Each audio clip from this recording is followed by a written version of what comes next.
Estamos de volta com o Hiperbusiness e também para a continuidade da entrevista com o Marcelo Jabur, professor, palestrante e diretor da Instrumenta Consultoria e Desenvolvimento Humano e também coach executivo. Você falava no final do primeiro bloco, Marcelo, sobre o caminho a ser trilhado, né? Sim. A pessoa, ela tem que escolher. Sim. Ela, a partir do momento da escolha, ela visualiza o caminho. Perfeito. Que você ajuda a supervisionar, até com um pouco de chatice ali pegando no pé, isso, né? Chatice cobrança, boa, né? No bom sentido, né?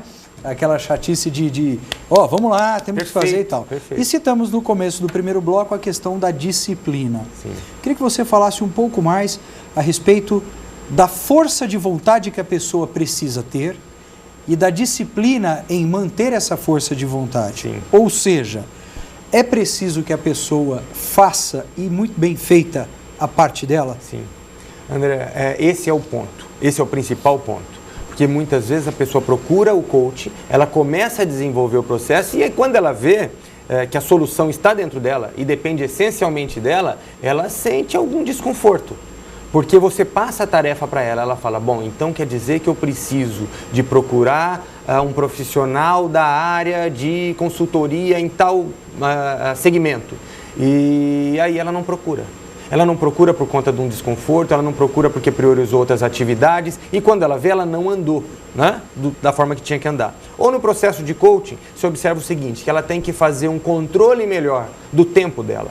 Para isso, ela tem que desenvolver melhor as atividades e se organizar mais. E claro que se organizar mais traz desconforto, né?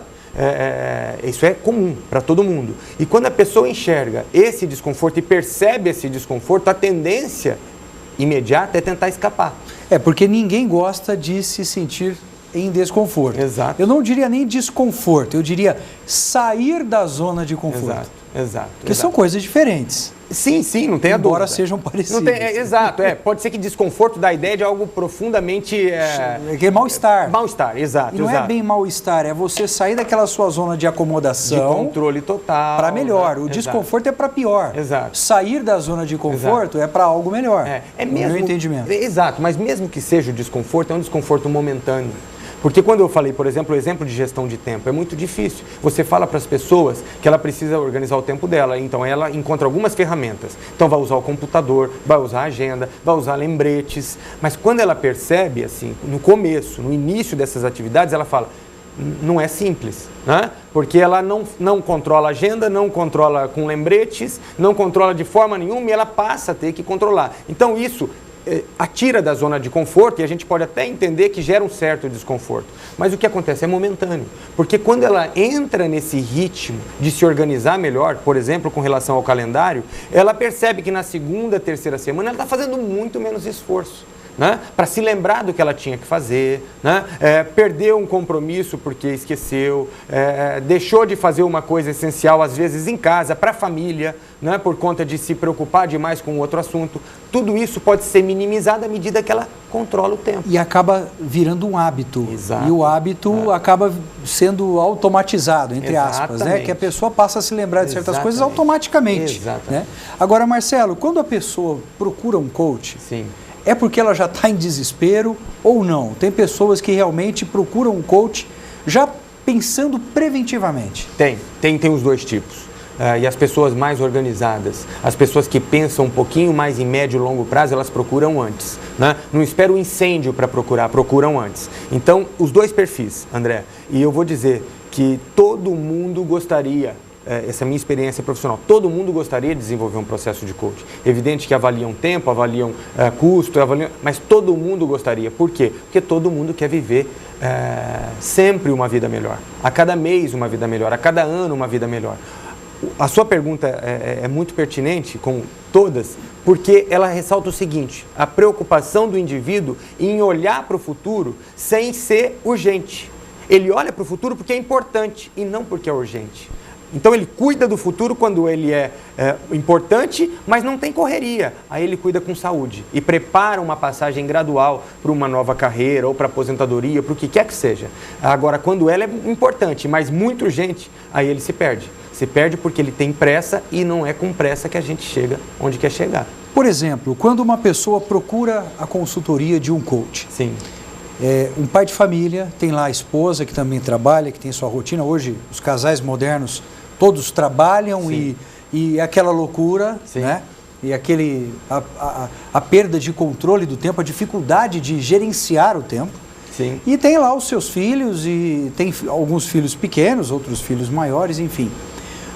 Quando um pai de família entra para fazer um coach, a família entra na dança? Boa. Entra no samba também ou não? Tem uma coisa que a gente fala em coach que é não visão tem jeito sistêmica. De escapar.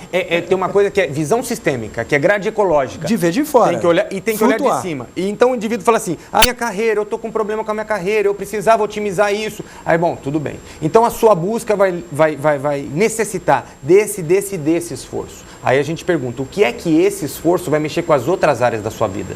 O que esse esforço vai mexer com seus compromissos sociais? A sua rotina de família. Com a sua rotina com sua esposa, ou com o seu marido, ou com os filhos, ou com a mãe, ou com o pai, né? O quanto isso pode ser prejudicado e o quanto você aceita pagar esse preço, né? Desse prejuízo em outras áreas da sua vida. Porque é sempre assim, André, a nossa vida é um encadeamento de atitudes. Se eu mexo em alguma coisa aqui, ela vai repercutir do outro lado. Se eu mexo do lado do outro lado, ela vai repercutir no outro lado também. Então tá tudo, apesar de serem independentes, a gente fala carreira profissional e vida pessoal. Não, elas estão interligadas o tempo todo.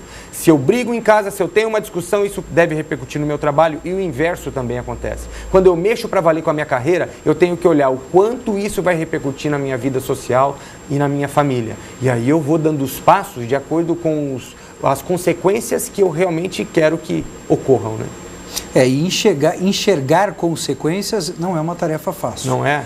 Principalmente em despertar pessoas a enxergarem. Exato. E é um exercício que se faz constantemente no processo de coaching, porque ele tem que ver isso, né? Ele não está isolado do mundo, mesmo porque para chegar onde ele quer, ele precisa de muita gente. Precisa antever, Exato. Precisa enxergar lá na frente onde ele queira estar. E antever, ele antevê oportunidade, né? Ele antevê coisas boas que devem acontecer e também antevê ameaça. Né? Que podem acontecer coisas que o tirem do caminho. Então, quando ele olha isso com um olhar, eu digo, cuidadoso, né? Sofisticado, a tendência é ele errar pouco. Marcelo, vamos para o nosso último intervalo. O Hiperbusiness volta daqui a pouco.